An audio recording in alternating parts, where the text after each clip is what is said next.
Welcome to the second lesson of Human Library Edu. The topic of today is to get to know how to set up your first human library. You already know that human library is an educational methodology.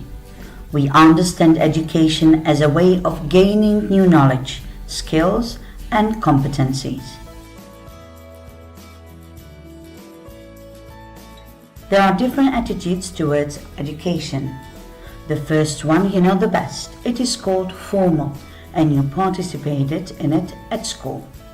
The second, the non-formal one, is focused more on process of learning and learning by doing.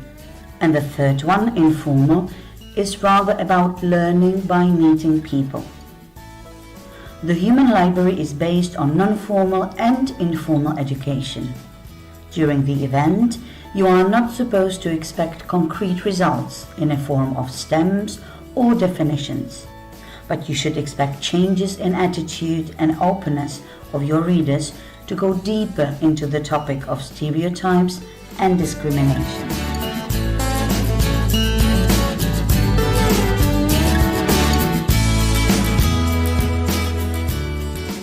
We work in 4 basic steps of organizing human library.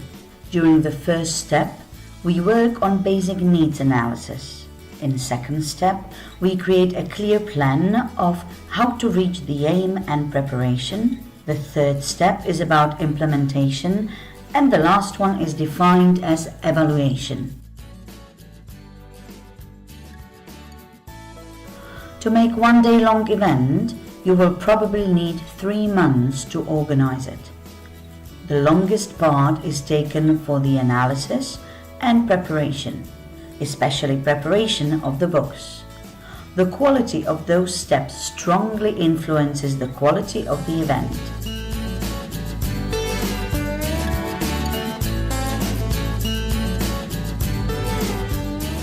Let's take a look at how to make an analysis. The beginning is always very important. There will be a lot of questions without answers. To make it easier for you, we can share what we use. We combine Mr. Laswell's communication model by using both brain hemispheres to structuralize the concept. It will help you to make an overview about what is necessary to do, and you will have a description of your human library. So 2 tasks at 1. While creating a mind map, start with the name of your event in the middle. Some of the questions as why and what are more or less defined by the methodology itself. You use this methodology to break stereotypes and raise critical thinking. The most problematic question is the question who. We have some tips there for you. Out of this question, you define where and when, with whom, as well as which resources you have. The how question already indicates the planning phase. To start planning, you are supposed to decide which type of human library it will be. That is something that you will get to know out of the answers to previous questions.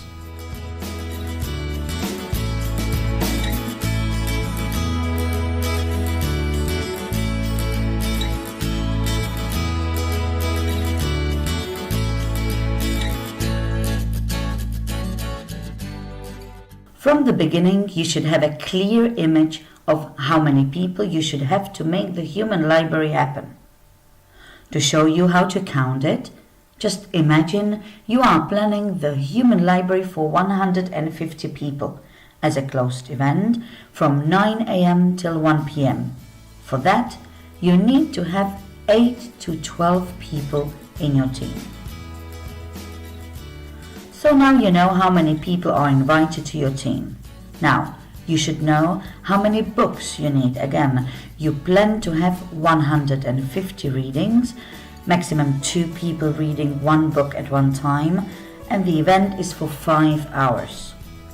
The calculation is about counting number of possible readings minus 1, 30-minute break per 2 people.